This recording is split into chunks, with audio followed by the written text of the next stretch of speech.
یہ بہت بڑا نام ہے حضرت شاہ سلیمان توسی رحمۃ اللہ تعالی علیہ. ہاں تو یہ حضرت کے لیے لکھا ہے کہ آپ کا ایک مرید تھا جو پیشے کے لحاظ سے نا حجام تھا، نائیوں کا کام کرتا تھا، بال وغیرہ لوگوں کے تراشتا تھا، خط وغیرہ بناتا تھا. تو اس کا چھوٹا بچہ تھا جس کی عمر 2 سال تھی، تو باہر کھیلنے کے لیے گیا تو گھر نہیں آیا.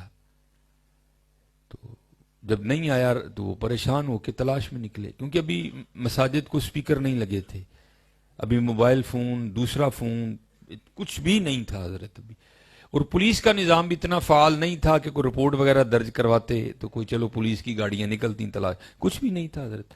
آپ پہلے خود ہی تلاش کیا، جب نہیں نہ ملا تو پھر یقین والے لوگ تھے نا حضرت، آخری آپشن سارے قبلہ شاہ صاحب کی بارگاہ میں حاضر ہوئے، اور مرید آ کر ندبن عرض کردہ حضور وہ کاکا کھیلنے گیا تھا باہر، تو دوپہر کو تو گھر نہیں آیا، بڑا تلاش کیا، تلاش بسیار کے باوجود نہیں ملا.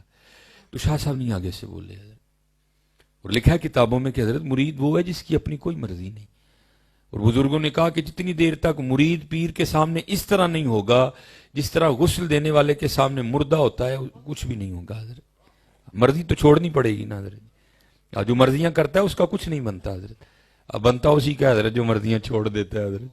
پھر دیکھو تو صحیح رنگ کیا لگتے ہیں حضرت. سلطان باہو رحمۃ اللہ تعالی نے بات ہی ختم کر دی.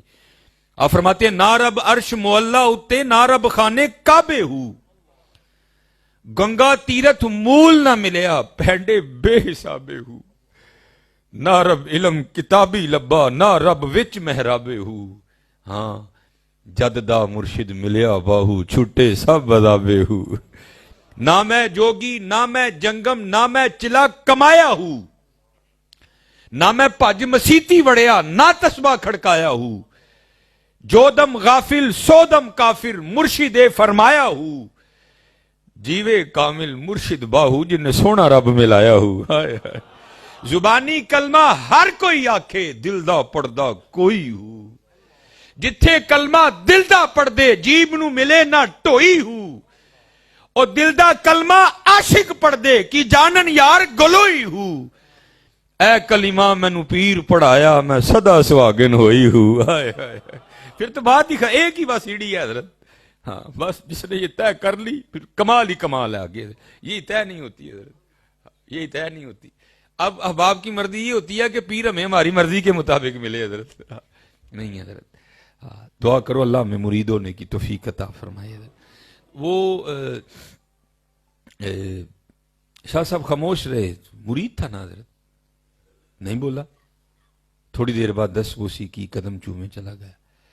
18 سال کتاب میں نے پڑھا گزر گئے، لیکن اس نے دوبارہ زبان پر بات نہیں لائی. تو بس بڑے رنگ والے لوگ ہوتے ہیں. وہ لکھا ہے کہ ظاہر ہے ہر سال حضرت وہ دن آتا تھا جس دن بیٹا کھویا تھا. 18واں سال تھا بیٹے کو کھوئے. تو اللہ جل شانہ حضور نبی علیہ السلام کی محفل میں سارے ہیں، اللہ کسی کو اولاد کا دکھ نہ دکھائے حضرت. بچہ انتقال کر جائے نا تو سکون آ جاتا ہے، لیکن جس کا پتہ ہی نہیں وہ کس حال میں ہے تو پھر حضرت وہ زخم ساری زندگی رستا رہتا ہے حضرت. وہ 18 سال بعد، ظاہر ہر سال آتا تھا، 18 سال وہی دن حضرت. وہ گھر بیٹھے تھے تو کوئی بات ہوئی قبلہ شاہ صاحب کے بارے میں نا، تو قرآن کریم میں اللہ خود کہہ رہے ہیں وَاعْلَمُوا أَنَّمَا أَمْوَالُكُمْ وَأَوْلَادُكُمْ فِتْنَةٌ، یہ آزمائش ہے، وَاللَّهُ عِندَهُ أَجْرٌ عَظِيمٌ. لیکن یہ ہے جو پورا اترے گا تو ہم اسے اجر عظیم بھی عطا کریں گے. وہ بیوی پھاٹی پڑی، وہ کہتی ہے منو نا شاہ صاحب دیاں گلاں سنایا کر، میں نہیں مانتی انہوں نے کوئی. اس نے تو کیوں نہیں مانتی؟ وہ کہنے لگا میں اس دن مانوں گی، کہنے لگی میں اس دن مانوں گی جس دن میرا بیٹا ڈھونڈ کے دیں گے. اب مرید تھا نا، دل پہ چوٹ لگی، اس کو اپنی زبان کو لگام دے. اس میں بھی کوئی حکمت ہے، جب وقت آئے گا تو شاہ صاحب یہ رنگ بھی ظاہر کریں گے. وہ اب پیر بھی آنکھ والا تھا، وہ بندہ بھیج کے نا بلا لیا اس کو، بتایا کچھ نہیں. تو کیا کیا، سر سے وہ پگ اتار کے نا اس کو فرماتے ہیں اوے نائی بابیا، وہ میرے وال واہ بھی ود گئے نے تو ٹنڈ نہیں کر دینا میری. کیونکہ کتابوں میں لکھا ہے کہ حضرت شاہ سلیمان توسی رحمۃ اللہ تعالی ٹنڈ کرواتے تھے. مولا علی کی سنت ہے نا ٹنڈ کروانا، تو آپ بھی ٹنڈ کرواتے تھے. وہ اس کی عید ہو گئی حضرت. اس نے جناب وہ اس طرح نکالا اور تیز کر کے نا بسم اللہ شریف پڑھ کے دائیں جانب سے ٹنڈ کرنی شروع کر دی. اب بیوی نے زخم پہلے چھیل دیا ہے, اندر بیٹے کی جدائی کا ایک طوفان برپا ہے, لیکن کیا کیا, زبان کو دانتوں کے نیچے دے لیا. کہیں بیٹے کی محبت میں میں مغلوب نہ ہو جاؤں اور زبان سے کچھ ایسا نہ نکل جائے کہ 18 سال کی محنت ہی ضائع جائے. لیکن طوفان تو طوفان ہے نا حضرت. جب اس کو کوئی راستہ نہیں نہ ملا تو اس نے آنسوؤں کی شکل اختیار کی اور آنکھوں کے راستے بہنا شروع کر دیا. تو کیا ہوا, یہ آدھی ٹینڈ کر چکا تھا, یہ سائیڈ جو ہے نا ساری دائیں یہ مونڈ چکا تھا اور بائیں جانب آنے والا تھا. تو آتے آتے نہ کیا ہوا, آنسوؤں کا ایک قطرہ شاہ صاحب کے سر کے اس حصے پر گرا جہاں سے بال اتر گئے تھے. تو نہ بھی اترتے تو حضرت کو پھر بھی پتا تھا اندر چل کے آ رہا, بہانا ہی بنانا تھا نا. وہ پیچھے دیکھا تو مرید رو رہا ہے. اس کو پوچھتے ہیں تو کیوں رو رہا ہے؟ تو وہ غالب کہتا ہے نا, یہ کہاں کی دوستی ہے کہ بنے ہیں دوست نہ سے. کوئی چارہ ساز ہوتا, کوئی غم گسار ہوتا. آج 18 سال بعد مرشد نے پوچھا تھا رو کیوں رہا ہے, پھر تو پھوٹ پھوٹ کے رویا تھا. اس کو کہتے ہیں کیوں رو رہا ہے ہوئے؟ عرض کرتا ہے حضور 18 سال ہو گئے بیٹا کھوئے, آپ کی بارگاہ میں دعا کی عرضی ڈالی تھی تو آپ نے کلام ہی نہیں فرمایا تو میں بھی نہیں بولا. آج پورے 18 سال ہو گئے, آج کے دن ہی کھویا تھا. گھر میں بیٹھا تھا تو بیوی نے مجھے تانا دیا ہے, کہتی میں شاہ صاحب کو اس دن مانوں گی جس دن میرا بیٹا ڈھونڈ کے دیں گے. تو حضور یہ وہ کہہ رہی ہے, میں نہیں کہہ رہا. مسکرا کر فرمانے لگے اس نے کون سا روز روز کہنا ہے, چل تو گھر پہنچ, تیرے جانے سے پہلے پہلے آ گیا ہوگا. اب وہ مرید تھا نا حضرت, اس نے دوڑ لگا دی. لیکن حضرت جی ان کے ساتھ کون دوڑ لگا سکتا ہے؟ وہ لگا سکتا ہے ان کے ساتھ دوڑ؟ نہیں. یہ لکھا ہے کہ ایک دن حضرت خواجہ نظام الدین اولیاء رحمۃ اللہ تعالی آپ اپنی خانقاہ میں تھے اور جذب کا غلبہ تھا. تو کرتے کیا تھے, بار بار نا زمین پہ اپنا پنجہ رکھتے تھے, آدھا پاؤں, سارا پاؤں نہیں رکھتے تھے, صرف پنجہ رکھتے تھے اور پھر اٹھا لیتے تھے. کوشش کرتے تھے سارا رکھنے کی, لیکن رکھنے کی نوبت ہی نہیں آتی تھی. آدھا رکھتے پھر اٹھا لیتے. اب سارے مرید کھڑے دیکھ رہے ہیں خانقاہ میں کہ حضرت صاحب بار بار آدھا پاؤں زمین پہ رکھ رہے ہیں, پورا نہیں رکھ رہے. لیکن اس وقت جذب کا غلبہ تھا, کسی میں اتنی ہمت نہیں ہوئی کہ حضرت کے قریب جا کے کو پوچھے حضور یہ آدھا پاؤں کیوں رکھ رہے ہیں, سارا کیوں نہیں رکھ رہے.